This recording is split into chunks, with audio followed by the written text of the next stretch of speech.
The following production is part of the We Be Geeks podcast collective.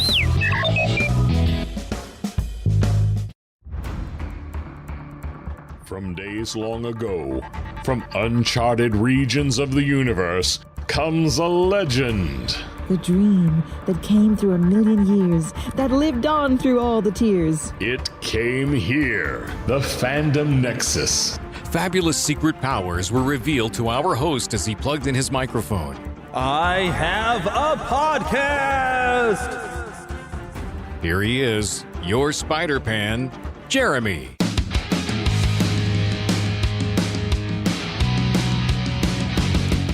Greetings, one and all. I'm back. I'm flying solo this week, but I am back. I meant to have a show last week. I meant to actually have a show out earlier this week, but you know what? I found out some trailers were coming this week, and I wanted to wait until I got these new trailers in here in case it's another couple weeks before I get another show out. I am finding with my work schedule and my work-life balance is extremely underbalanced. I don't know. It's kind of balanced the wrong direction, and I'm finding less and less time to actually record shows. I get home from work, and I am tired. I don't want to work on the shows. I just want to play games, which I'm going to talk about here in just a bit. But yeah, I'm even not really watching a lot of television. I'm behind on The Mandalorian. I think now, as of today, I'm 3 episodes behind on The Mandalorian. And I even discovered that I hadn't even watched the entire first season of The Bad Batch. So, shows that I actually do want to watch, I am really behind on. And it gets overwhelming when you get like a season and a half behind now on one show. And it's been really annoying on social media if you get on there and there's already people spoiling stuff that what happens on Mandalorian or who popped up in it. And it gets frustrating, and so it ends up making it where I don't want to watch, and I don't want to commit to it. Sometimes I just want that quick breath of air of a short YouTube video to entertain me. So I'm really not getting everything rolling as I normally think I would. But we are back this week, and I do have a lot more audio to share from Planet Comic-Con here in Kansas City. I'm going to share the audio from our second panel. Eventually, I do want to edit the audio from Jonathan Frakes and a lot of other people, the William Shatner, but I need to edit out some language and things like that, and then that audio will be ready to be shared with you. But as far as other audio, it's rated, of course, to go because I kept it clean. But I don't know if I'm going to get to any of that today. I've got a kind of a jam-packed show today, so. I'm just going to have to get right to it and ask with questions. What have you been watching? And I want to talk about that. I watched WrestleMania 39 over the weekend with Lost Boy Phillip and some other friends of ours. Enjoyed, I think, maybe night one, maybe just a little more than night two. Night one, an incredible match between Charlotte Flair and Rhea Ripley. I mean, just brought the house down, these two women. Just tore the place up. It was a fantastic match. And it was... Can I dare say, even though I loved the story that's been going on for the main event. Now, any of you who are not following any sort of wrestling or whatever, you'll probably know what I'm talking about. But there's been a really great storyline going on that was part of the two-night event of the main events, and a good story of friendship going on that was culminated in the main event of the Saturday night's WrestleMania. And so I enjoyed that story, and so I enjoyed the match for that story. But as far as just quality matches, the women, the match right before the main event, the final event, but it was still kind of a main event status. It was a women's championship match. Just tore the house down. Just fantastic match, and really, it was so good that even Charlotte Ray. No, I think that's Mrs. Garrett, isn't it? But Charlotte Flair was sitting at the edge of the ring, and of course, she's supposed, she's lost, so she should not seem happy, but she couldn't help smiling because she knew that they had just put on the match of their lives and the show of their lives, and the way the audience reacted. So she couldn't help smiling. You could just see it that she was just, she'd put her all into that, and it was such a great match that she just couldn't hide her true emotions. And even Rhea Ripley, even though she's supposed to be, a heel and supposed to be this horribly mean person, could not help smiling backstage about how wonderful everything went and how great that match was. They knew they had done so well, and it was a great match, and possibly even more fun than the main events on Sunday night, which culminated, and this is where it got interesting. We had this huge build-up, and we thought Cody Rhodes would be the one to finally beat Roman Reigns after Roman Reigns has been the champion for about 2 years now or something, which he's really coming to his own now as they've made him a heel. So he's much better at that than being a face. And so he's really caught on something there, and he's giving a much better performance. But everybody figured, this was a big build-up. Cody was doing this in honor of his father, Dusty Rhodes, who never won this title. And, they decided to have the Bloodline cheat, of course, as they would, and then Cody lose the match, which disappointed a lot of people. And some people say, oh, no, you got to, there's going to be a longer end game. They're going to have more. But, that's, the WrestleMania is supposed to be like your season finale. I mean, this is where you wrap your storylines. This is where the good guys finally win. And then we go and work our way towards Backlash, and we start a new season of stories. That's the way it's normally you would do it. WrestleMania is like the culmination, and you wrap everything up. You wrap a year's worth of story up. Well, you don't do it when you do it like this. When you build up Cody so much to have him lose. And then no, I haven't watched Raw yet, but I've seen videos on YouTube. Well, I haven't watched all the videos because I didn't want to spoil everything for myself, but maybe I won't watch Raw after all. But I saw videos of what all had occurred, and they had Brock Lesnar come out like he was going to tag team with Cody to have a tag match between Solo Sikoa and Roman Reigns, and then later on Brock Lesnar turned on Cody. And there was a lot of other things, disappointing matches. Overall the feedback from what I was seeing has not been good. And apparently what the story is that Vince McMahon, after announcing the sale even of the WWE to a company called Endeavor, who currently owns the UFC, he took some creative control and started changing things immediately on that Monday night. And so the question is, will he be there as they go Portland, Seattle, somewhere? Northwest, somewhere in the Northwest. This is where SmackDown takes place, and the question is, will Vince be there controlling again? Has Triple H been moved out of his position of creative control? Because things were improving under Triple H, and the stories were getting better. And I actually came back and started watching over the last couple of months. But if Triple H is not going to do his stories and Vince is going to go and put things back to how they were, when basically people said that everything was just kind of getting the worst of things, and I probably will not be paying any attention anymore, but I will be playing the games, which is what we get into. What have you been playing? And so, as I just mentioned, I have been playing WWE 2K23. Of course, I have a lot more fun sometimes creating characters and seeing what other people have created. Filling out a roster of a lot of X-Men, classic X-Men style characters and Marvel characters. I need to get some more Masters of the Universe. Right now, I've got a He-Man that Lost Boy Philip has made. That's pretty good. There is another guy that, and I'm trying to think of who he is on Twitter, but he did a fairly decent job. He made a lot of Masters of the Universe characters last year, and I've found him again, and he's making a lot more. His are good, but not quite to the level of what I'm hoping they would be. I mean, but he does do some really, really good Masters of the Universe, but not all of them are quite what I envisioned for them to be. So there's a lot of them I try to make myself, or maybe somebody else will make one. Although I think last year he made a really neat Trapjaw and a Stratos that I downloaded those from him. So I keep an eye on him because I do appreciate that he's doing it. I just don't always download everything he's got, and I haven't grabbed all of his yet. Because I don't know. I think he did better last year than what he's done so far this year, but I think he's just getting warmed up, just creating like crazy. So, but I, of course, have created Cloud, or not Cloud, but Aerith and Tifa from Final Fantasy VII. I need to make Cloud. I also made Iceman and Firestar to go with the Spider-Man I downloaded. I downloaded the same Spider-Man that I downloaded from the guy last year. He does a really good Spider-Man. The only thing I wish he would do different is he uses a clothing outfit thing that has lines go across the legs because it's got like shorts instead of finding like some sort of full body thing.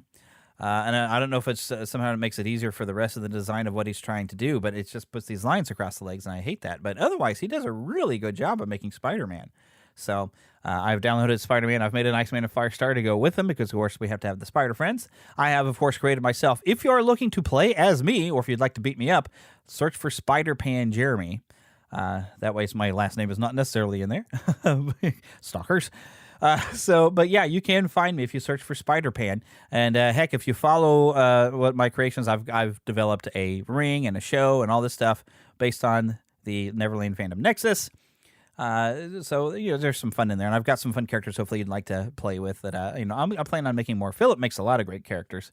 and I'm even playing with some of his. And I'm going to be making some videos of what goes on in the Fandom Nexus wrestling division, and I put them up on YouTube. I've already got, I think, 2 videos up there. I think 2 wrestling videos. One where our friend Seth battles Thanos, and then I've got a longer video which is featuring some matches with Philip being fighting with Orca, who is a character of Philip's creation from a long time ago, way back. This is like this extremely dominant character. Of course, it's hard for him to be dominant when you make superheroes too. So you got Superman in there, which is hard for Orca, even though he's like a maxed out character. Because I don't like to have every character maxed out. I like balance. So when I create a character, I try to be believable. And when I download a character, I try to tweak it if I think they've overpowered it. Because some people, when they create a character, they just max all the stats out. And it's like, no, not this. Try to make it more like the character would be. If a 100, it should be the level of Superman's strength. Where does your character fit amongst that? Although, Roman Reigns is currently sitting at a 100 inside of my universe, and because he's supposed to be extremely dominant, so high score. So, but otherwise, yes, having fun with that. But also, the Resident Evil 4 remake came out. I guess it's been a couple of weeks now. And I saw other people had completed the game long before I even got a chance to finish it, because I don't have a lot of time to play. And that's why I'm also not getting all the podcasting, because I come home and I want to relax and I want to play a little bit. And so I get to play a little bit. I was doing like a chapter at a time going through Resi 4, but definitely enjoyed it. And I was, I didn't give a darn. I put it on the easy settings. Like, I just want to go through, I put it on assisted mode. I just want to go through and play it and just have fun and collect all the stuff. And then once I've collected stuff, I'll come back in New Game Plus and we'll do it at a normal difficulty level, which I kind of started doing. But I went over to play the wrestling game, just I will play it through as a regular thing, and I just wanted to have all my guns, all enhanced to give me a little bit more of a fighting chance, because when I played that chainsaw demo, it was really hard. But I have been having some fun with that, and I don't know if I remember telling y'all that I did finish the story mainly on the Hogwarts Legacy game, but I did go back. I'm wanting to complete the map, and then go and get the ending after you've completed the map. So I'm not finishing my entire year at Hogwarts, yes, and my phone is going off, and I need to maybe silence it. I'm still getting emails here. I am no longer at work. You are not allowed to email me. So, all right, but yeah, that's what I've been playing. I would definitely recommend both, if not all 3 of those games that I have just mentioned. Having a great time with them.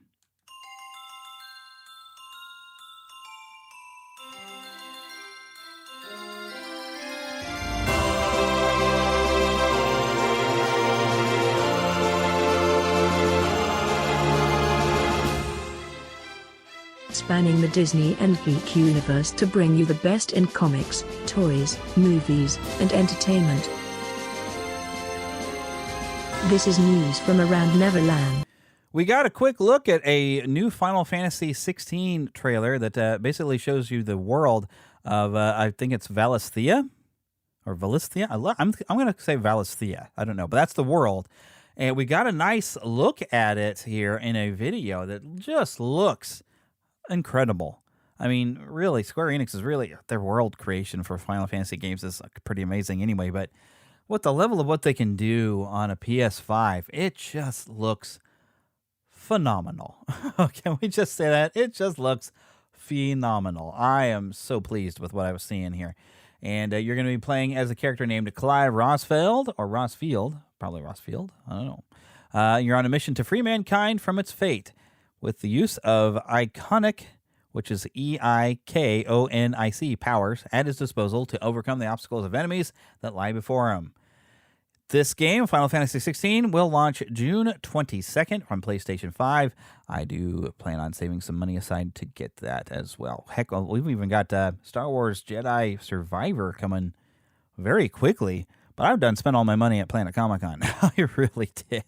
So I may have to wait on a few things. Plus, I would like to set some money aside. Free Comic Book Day is coming up here in early May, right in time for Guardians of the Galaxy Volume 3, which is some movie I'm still excited about. And I'm finding myself not getting as excited about certain movies as I would be. I mean, I'm not getting excited about a movie just because they made it. I want to know, hey, wow, I'm really going to like these characters, or I'm really going to like the story, or they haven't got so much an agenda shoved in it that I feel like I'm getting preached to about an agenda. Hello, Disney. So I don't find myself getting excited just because they made it. And, I've had people say, oh, you should be, oh, you're going to go see Dungeons and Dragons? Well, maybe I'll wait for it to stream because I am seeing some positive reviews on it. So maybe I'll check it out. But I was like, I'm not going to go see a Dungeons and Dragons just because they made a Dungeons and Dragons movie. I want to know that I'm going to really enjoy it and not be disappointed in it before I go. Although there are some movies that they show just enough, like Super Mario Brothers, which, as of the day of recording, it is released, and I've been hearing lots of positive things about that, and I was looking forward to it. From what I was seeing in the trailer, it did get me excited about that movie. So I would like to go see it. My wife does not want to go today, though. She's got to make a test for tomorrow, so maybe over the weekend I'll find a time, although it's Easter weekend, so I don't know that I'm going to have time to go and see it. And I don't think I'm going to get a chance to record a podcast either because it's a holiday weekend. So... But, so I don't get too excited about that many movies anymore, but I am still excited. Guardians of the Galaxy Volume 3 does look really, really, really good. So I'm pretty excited for that one. Alrighty, and I don't remember if I put in the trailer. I see a link here on the YouTube where I was just going to get some information there on the Final Fantasy 7 or 16 thing. And I want to remember to come back to that trailer because I don't remember if I put the link up. Got to make sure I click the right thing. Here we go. But I do have a YouTube link here. This, you may already know about this. Let's just listen to this audio. Aloha, everyone, from beautiful Hawaii. We are here on the island of Oahu, where I did a lot of my growing up. As you know, Hawaii means so much to my family and me, and the traditions of our ohana, or ainga, as we say in Samoa, were shaped by these incredible islands. The Pacific Islands and their cultures inspired a very special story, one that you all know very well. And that story is, drum roll please, Moana! That's right. We are so excited and happy to announce that a live-action reimagining of Moana is in the works. Moana, Gramatala, the music, the dance, Te Fiti, Pua the pig, the village, the beautiful, powerful ocean, and one more, what's that guy's? Oh, yours truly, Hey Hey the chicken. Kidding, Hey Hey's gonna be in it, but of course Maui will be in it too. As many of you may not know, the brilliant team at Disney Animation, my partners, we found so much inspiration for Maui in the mana and the presence of my late grandfather, the legendary High Chief Peter Maivia. He would walk in, light up the room, the energy, the tattoos, the hair, the bod. When you're staring at a demigod. Thank you. Sorry, I get caught up in the moment. So as you guys can see, perfect timing as the sun comes out, just how deep this story is for me. Because in a way, when I bring Maui to life, I'm doing it in the spirit of my grandfather. So it's still very early in the process. There's so much more work to be done. But until then, there is one more thing that I need to kick this journey off right. Hey girls, do you want to get that special thing that Daddy needs? Wow, you guys are Daddy's daughters. You are so strong. Thank you guys so much. We're gonna go in the ocean, yes. Oh, look at the love I have. Is Daddy Maui? No! You guys want ice cream? Yes! See, so Daddy's Maui. Yes! Okay, who asked for this? It's been, what, maybe 7 years?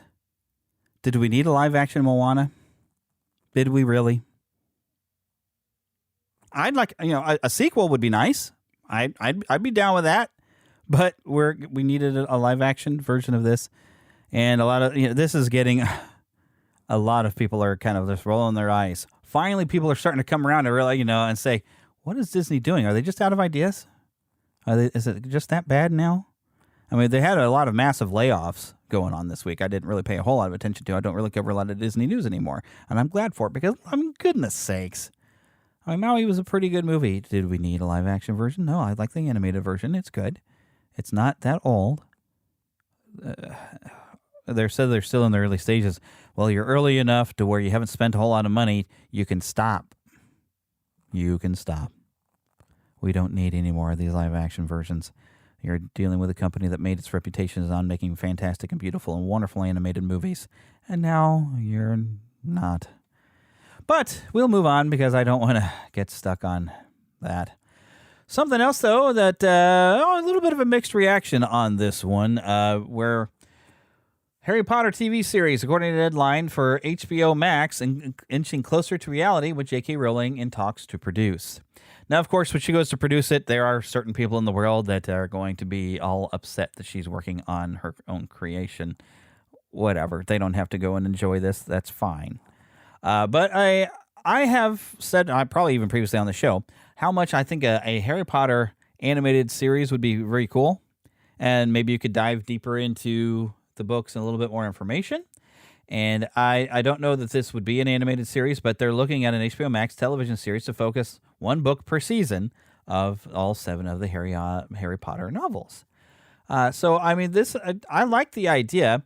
I have heard it said that, well, if you wanted more of the books, go read the books. And that's true. You should probably go read the books. They are good books. They're better than the movies. But if they make this, I'm going to watch it. Really, I would watch a series of Harry Potter that's, going back to the books.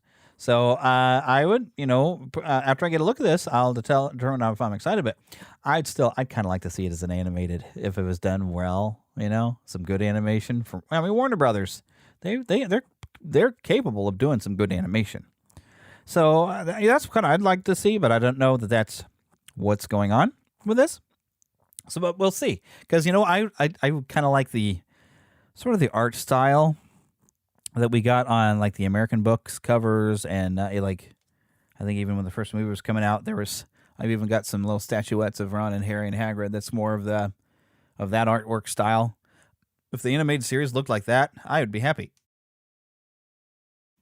So I kind of have some hopes that this could be, but people are saying it wasn't that long ago, was it? Do we really need to retell the story?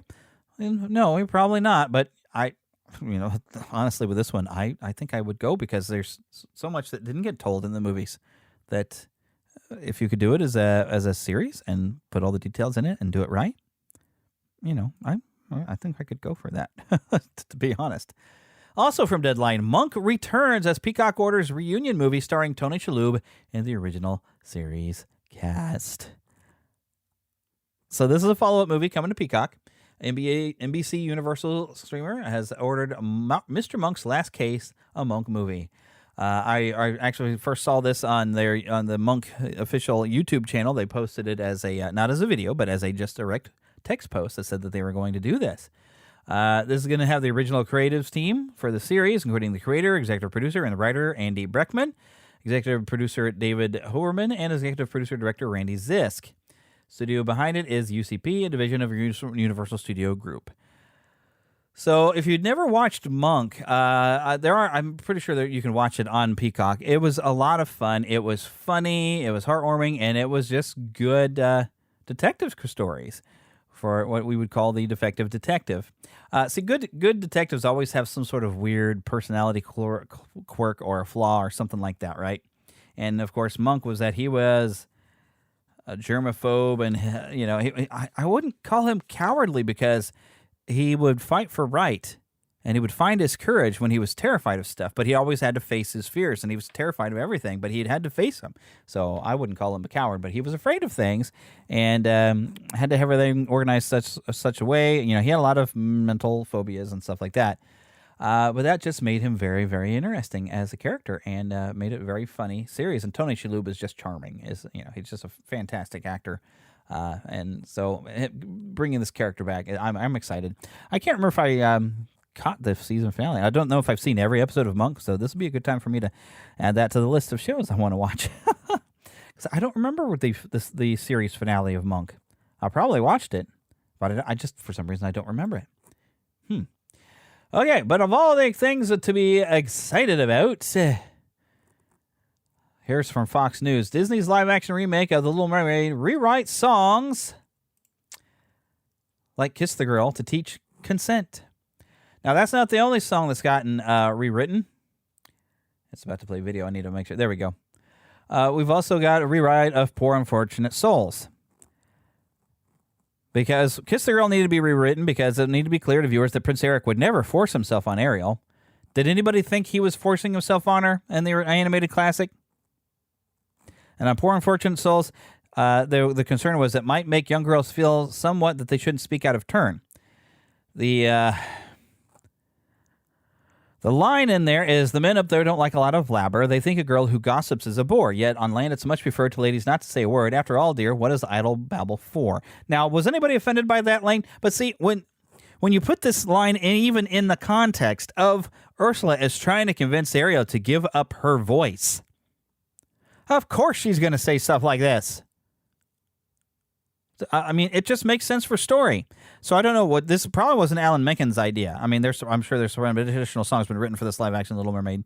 So I mean, he's just cutting a paycheck, and I can't fault him for that. But at some point, you'd think he'd be like, "No, let's not rewrite my songs," because I don't think it was his idea. I don't think it was. I would hope not. But here's the lyrics of "Kiss the Girl" that apparently now controversial. Quote fingers, you can't see. Yes, you want her. Look at her. You know you do. Possibly she wants you too. There is one way to ask her. It don't take a word, not a single word. Go on, kiss the girl. Okay, so that would be him forcing himself on her. She can't talk. So if you ask her, or if you go in for the kiss, she has ways non-verbally to respond to that. I mean, really. And once again, we're dealing with somebody who she can't speak, but she has non-verbal ways to communicate. The whole point of the song is that he should kiss the girl, but he's not forcing himself. She wants him to. We know this. Okay? I tell you what, this just... Have I said enough how much I'm not excited for this movie, and I'm sick and tired of the Disney remake train? I feel like I've been betrayed by this company because for so long we were very pro-Disney around here. But over the past few years, they've really just soiled their legacy so much that I just cannot support it anymore. But, all right, we do have some fun stuff in the trailer park, and I'm going to, hopefully, there was one movie I didn't know I was going to get a trailer for, and I saw it. Oh, and I don't see it on my list, so we're going to pull the trailer park up, and we're going to hit it from a different source because I didn't grab a link for myself. Mama, another gator got in the house. Another gator? Give me that shovel. Come here. Get him, Mama. Get that gator. The Neverland Trailer Park. So after I'd gathered the trailers of what I was expecting, suddenly, oh look, a blue beetle? Excuse me, Mr. Reyes? You finished scraping the gum off that lounger or what? Everything right now feels so out of reach. You always land on your feet, bro. You're Jaime. They don't get out much. I just want to rap. Jenny? Guard that with your life, but do not open it. You went in to get us jobs, and all you brought back was a hamburger? Okay, I don't think it's a burger. You haven't looked? What the hell is that? How did you get it to do that? I think he likes me. It's on your back! Get it out! Get it out! Jaime. This ain't what you want. This ain't what you want. This ain't what you want.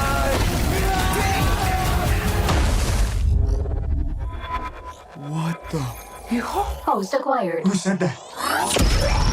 It's okay. It's gonna be okay.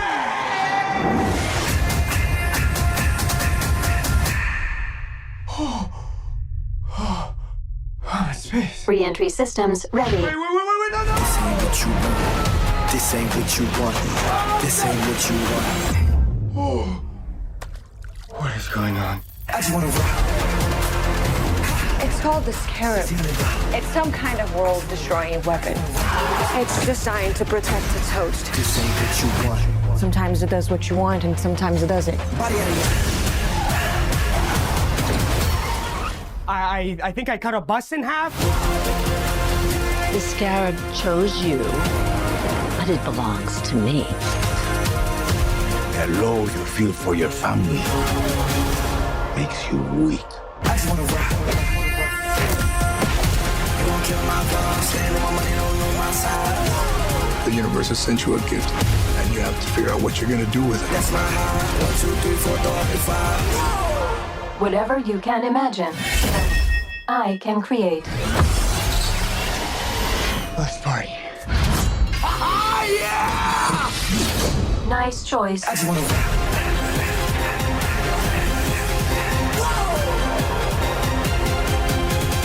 Whoa. It's like Batman stuff. Batman's a fascist. I just wanna rap.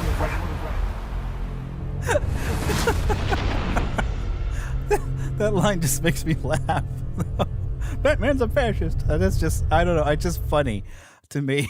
But the Blue Beetle, which I heard there was a movie of the Blue Beetle in the works, and here it comes. Let me read what DC has on their YouTube channel. From Warner Brothers Pictures comes the feature film Blue Beetle, marking the DC superhero's first time on the big screen. The film, directed by Angel Manuel Soto, stars Zolo Maraduena in the title role, as well as his alter ego, Jaime Reyes. Now, of course, you might not have recognized his voice. If you see this trailer, you will recognize him if you've been watching Cobra Kai. He's been in Cobra Kai. He's playing, oh my gosh, the character. I forgot his character's name. Is he Miguel, I believe? Yes. Any Miguel? Yeah, in Cobra Kai. So, yeah, it's cool to see him getting to do some movies.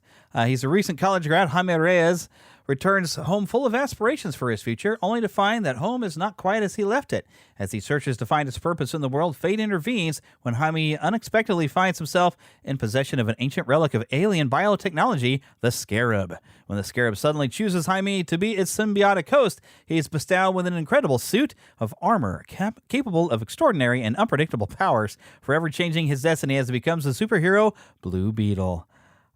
I'm so excited about this. I love the character. I don't read a lot of DC comics, but I've seen this Blue Beetle and this iteration of Blue Beetle. I think these maybe the third Blue Beetle, but I've seen him. I think in the Justice League animated series, Batman: Brave and the Bold. I've seen this character pop up. He's a very cool and interesting character. It looks like they've done a really great job of bringing him to life. I am actually really excited. I was just saying how I don't really get excited for stuff anymore. This I'm excited for because I really do like the character of the Blue Beetle. So getting a nice film from them, that just looks great. Something else that I don't know if I'm excited for, but I definitely want to check it out. From Marvel Studios coming to Disney Plus, we've got a little bit more from Secret Invasion.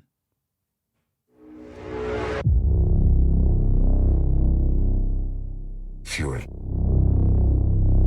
Since you've been gone, things have gotten much worse.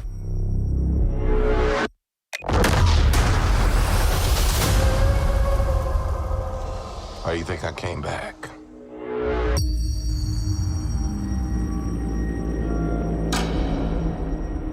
You're in no shape for this fight that lies before us, old friend.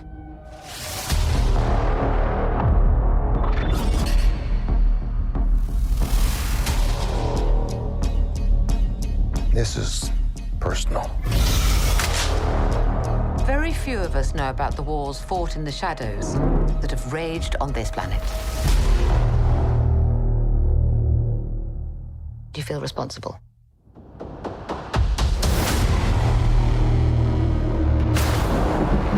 Where are the Avengers? This war is one I have to fight. Alone.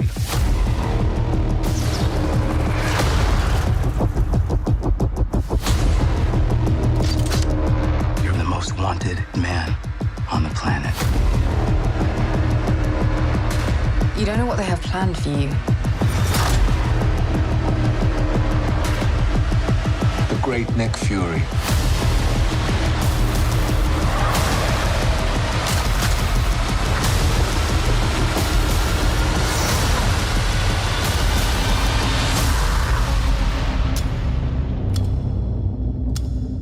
One last fight.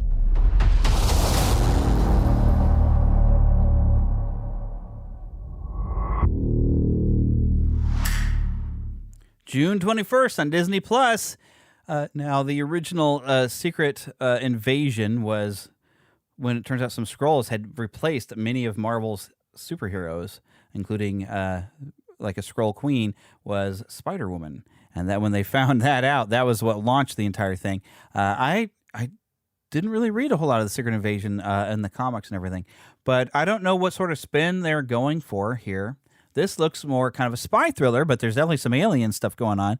And we even see some of the Skrulls that we've met in the Captain Marvel movies. surrounded by a bunch of people who look exactly the same.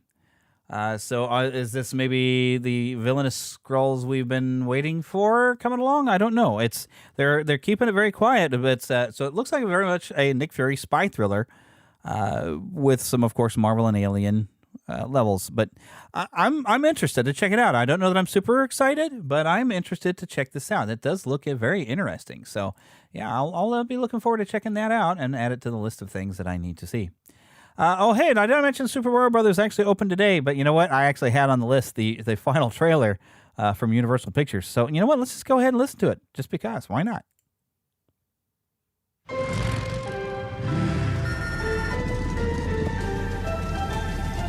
Here we go! I got this. No problem. That is a cruel twist of fate. You were gonna help me find my brother, Luigi. There's a human. Do you know him? Do you think I know every human being with a mustache wearing an identical outfit with the letter of his first name on it? Because I don't. Bowser is coming. Together, we are going to stop that monster. Who's he?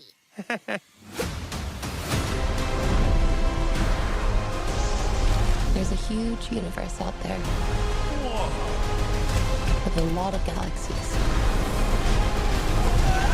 They're all counting on us.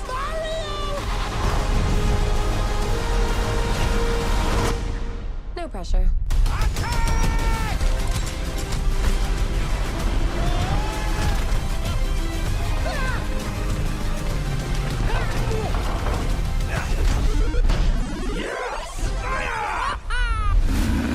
The princess has been training him, mustachioed human. I'm not threatened. Mario! You asked for it!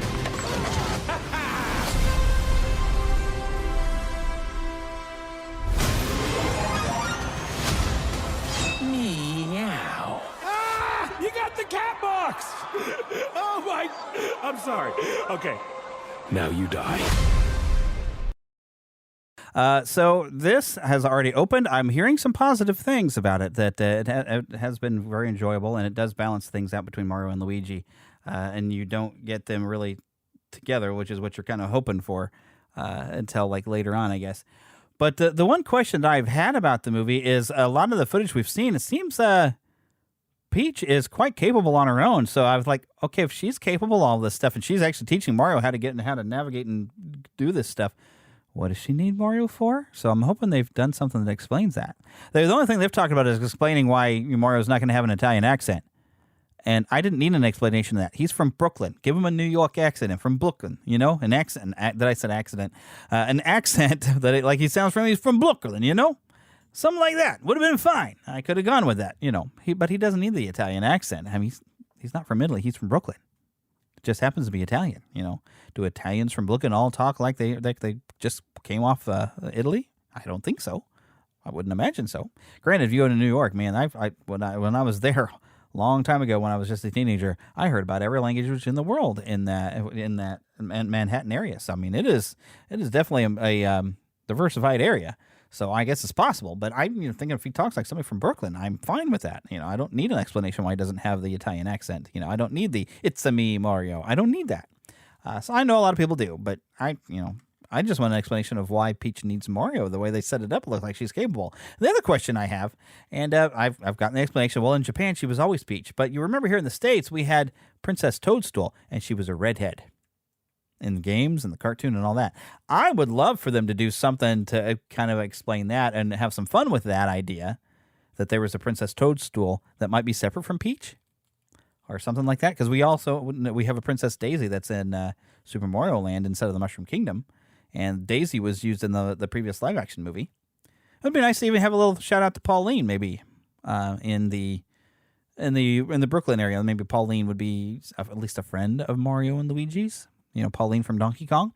And maybe you could even say how Donkey Kong maybe was from the real world and ended up in the Mushroom Kingdom. Maybe we could explain that in the movie. I don't know. I have a lot of questions and things I'd like to see when I get a chance to finally see this movie, whenever that's going to be. But I've been hearing a lot of positive things. I'm even hearing some positive things about the Dungeons & Dragons movie. So, I don't know. I might end up enjoying that one as well. I'll see it. Philip really wants to go to a lot of different movies, but I'm broke after going to Planet Comic-Con. I am broke. So the last thing, and this is kind of, well, it's not exactly the last thing. Well, you know what? I'm going to rearrange things. So the last thing I will share will be what I was waiting for, why I delayed the show. But I got another surprise that there was a trailer for the Barbie movie, but I can't play the audio because it's primarily Beach Boys music. So there'd be a copyright strike all over the place. The one thing I will say about it, I wasn't really excited about it anyway, other than I thought, well, it could be fun. For something based on toys, there seems to be a lot of adult humor that I don't know if it's going to go over kids' heads, and I don't know if it's appropriate for it to be there. There's a bit in the trailer where Barbie and Ken are discussing that they want to stay over because we're boyfriend and girlfriend. So, well, what do you want to stay over for? Well, I don't know. Okay, we know. All right, we know, Ken. We know. But then they also have phrasing at the end where I will beach you off. No, I'm going to beach you off. There was the...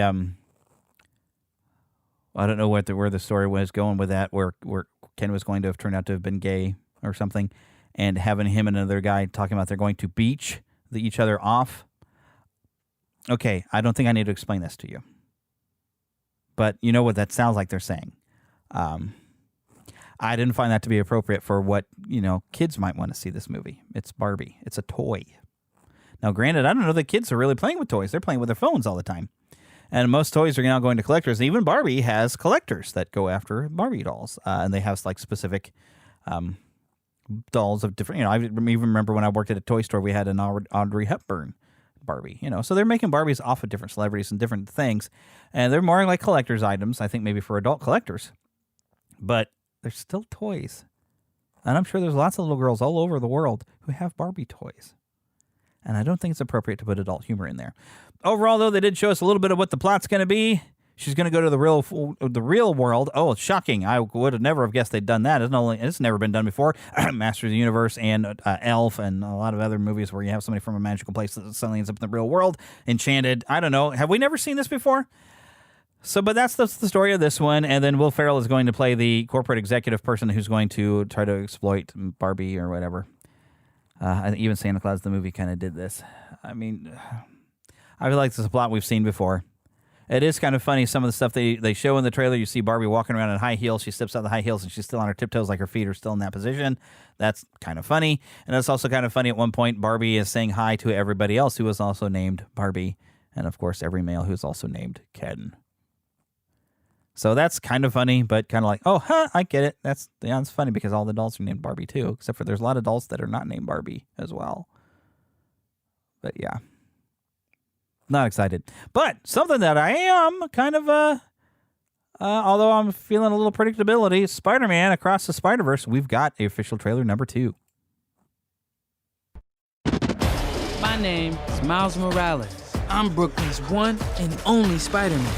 And things are going great. Oh, yeah. You were supposed to be here at 5. All right, whatever. Whatever? Wow. Whatever?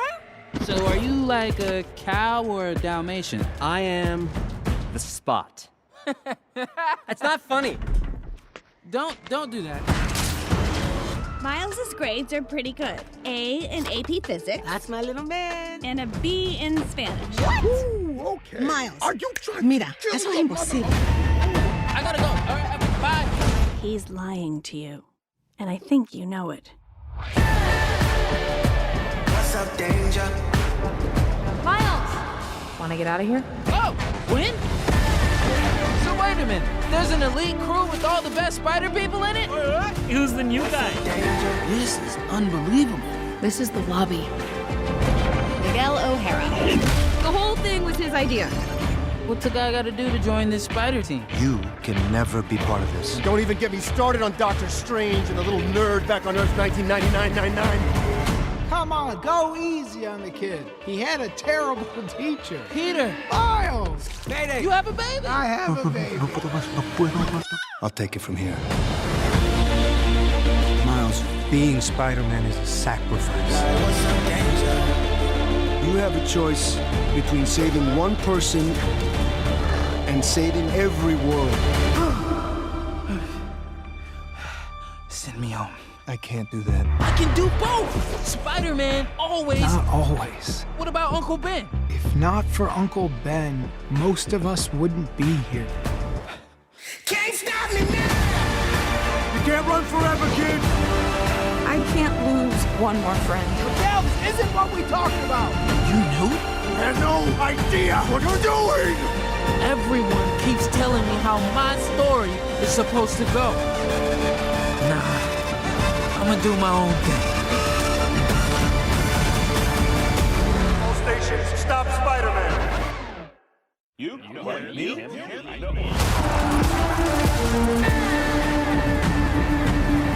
And then I looked at my uncle and... Let me guess. He died?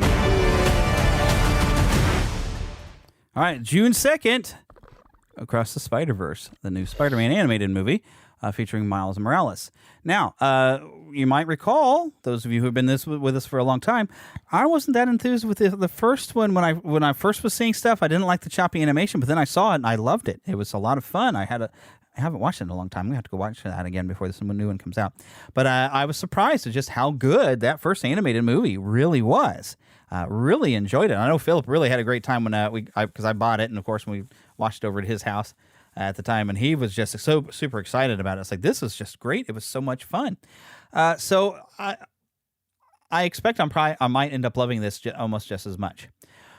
And I do appreciate the little nod where Miguel, the Spider-Man 2099, as we might know him from the 90s, those of us familiar with him, he does mention that, let's not even talk about the incident about the Spider-Man and the Doctor Strange incident he talks about, which to me is where they're trying to tie this all together with the Marvel Cinematic Universe and every other Spider-Man stuff, And I even at one point I even recognized the video game, the PlayStation version of Spider-Man, well now on PC as well, making an appearance as well.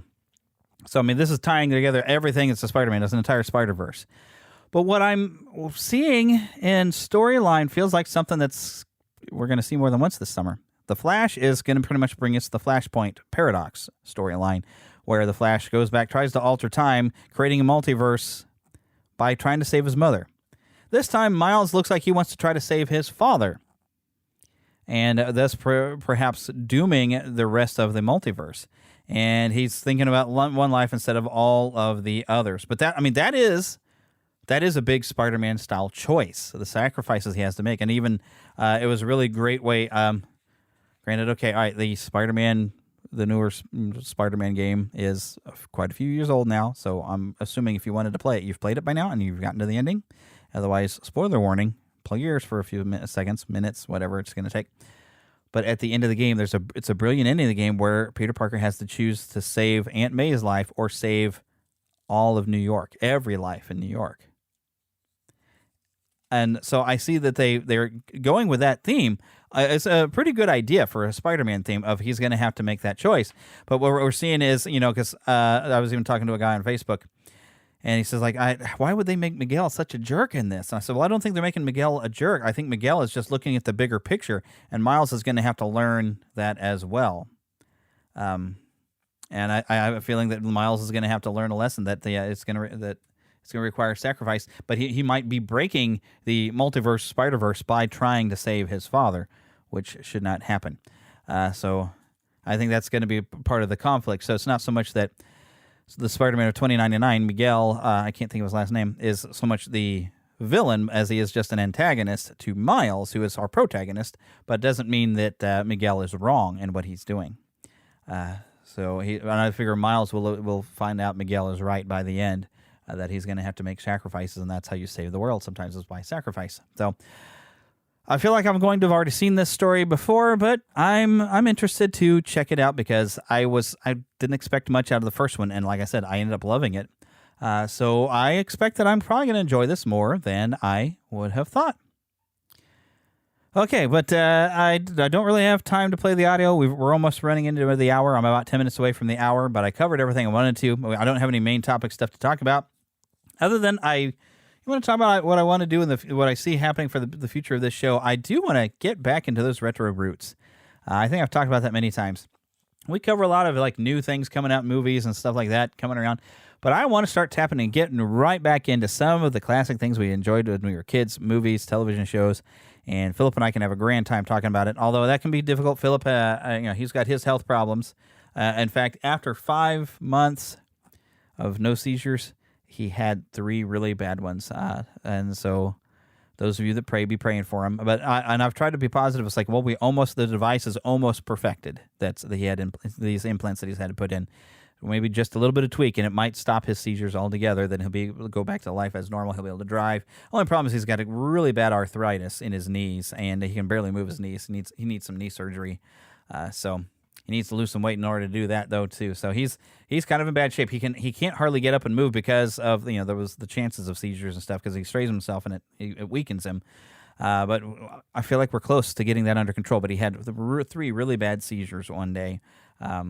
And he was so excited because he thought he was getting close to where they were going to, officially on his license, he was going to be allowed to drive because the threat of the seizures were supposed to be mostly gone. But apparently they're not. But not yet. I feel like we're really close. So a little tweak to his implants and it'll be good. But I plan in the future. I do want to, get more into that retro style and talk about more of that old stuff. That was part of the idea of the show to begin with, and I want to bring that back. Remembering the things we enjoyed when we were young. I had so much that I came across in Planet Comic-Con of enjoying things when we were young. And while I was there, I've bought an original He-Man and Skeletor. And I've even tested the He-Man figure's got the squishy head instead of the hard head. And I enjoyed just kind of squishing his head today. Just like, it's the squishy head He-Man. Yeah, but it's kind of nice to have those old classic figures here. And I want to get back into stuff that we loved when we were young, which we can share with our younger generations coming after us. So we're going to get back onto that focus, I think, on the show. That's my goal. And I still want to have a lot of different guests in the coming futures. I want this show to keep going. I want to be able to have more time to do more stuff. I want to be excited about this show. I want you to be excited about this show. I want you to share this show. And I have new shirts, and I got more on the way that are based on the message from Phil Dollar. Love equals service. And I even, if anyone's familiar with Awaken with JP and JP Sears, great comedian, very, very wise in his own ways. He has a great video actually talking about love being service. And it's one where he says he's changed his mind about God. And basically he's telling his entire story of how he had changed his mind because he came from more of a New Age spiritualism background. And now he's more of a Christian focus. But he's talking about how the love demonstrated to us was acts of service and sacrifice. And so if we can just learn that. But I've got a lot of other things that we can learn about love that are coming, a lot of different verses that I'm going to be attaching to these shirts. They'll be available on our store. If you go to neverlandpodcast.com and click on the store, you will find all of our shirts available. When you buy a shirt, you do help out with the costs it takes to run this show, and I do appreciate it. Otherwise, of course, you can help the show on Patreon. I forgot what it's called. You can get on Patreon and you can become a supporter there for a very low price. And then you get to hear the show without all these ads plugged in there. So make sure you go to neverlandpodcast.com. I want to remember to thank Karen Kennedy, Ricky Pope of Christian Nerds Unite, and Darren Wilhite of the Wilhite and Wall Show for helping out with our introduction. Remember, you can email us, podcast@neverlandpodcast.com. Follow us on Twitter and on Facebook. There's even a group. I need to post more stuff on Facebook, but Facebook's gotten kind of frustrating because I have to change profiles now to post something onto our page. When it used to be just easy when I'd see something neat even on Facebook, like, let me just share that real quick because that's a movie trailer to this. It's complicated. That's a bunch of extra steps, and I really wish Facebook hadn't have done that. But we're there. And when you go to the website, make sure you join the Neverlanders, become an official Lost Boy or Pixie. And hey, you know what? You can leave us reviews right there in the middle of the front page. And I don't have it in my notes anymore. Why don't I have that in my notes? But it is there on the front page. My podcast reviews, they're actually a sponsor. You can click through that and check out their service. If you happen to have a podcast, you'll find it useful. And we haven't had any new reviews in a little while, and I would like some new reviews. We get new reviews, and I will share them on this show. I love sharing the reviews, but I think I've shared I think I've shared every review I've ever gotten over the course of the show. I don't know. So we have quite a few reviews and a lot of them, but I need more so I can share them. And if you email, I can share that too. If you want to share your opinion on one of these movies or these trailers, email podcast@neverlandpodcast.com. I would love to be able to hear from you, and I will share it on the show when we get it. So now I guess it's time just to get lost in an adventure. We'll see you next time.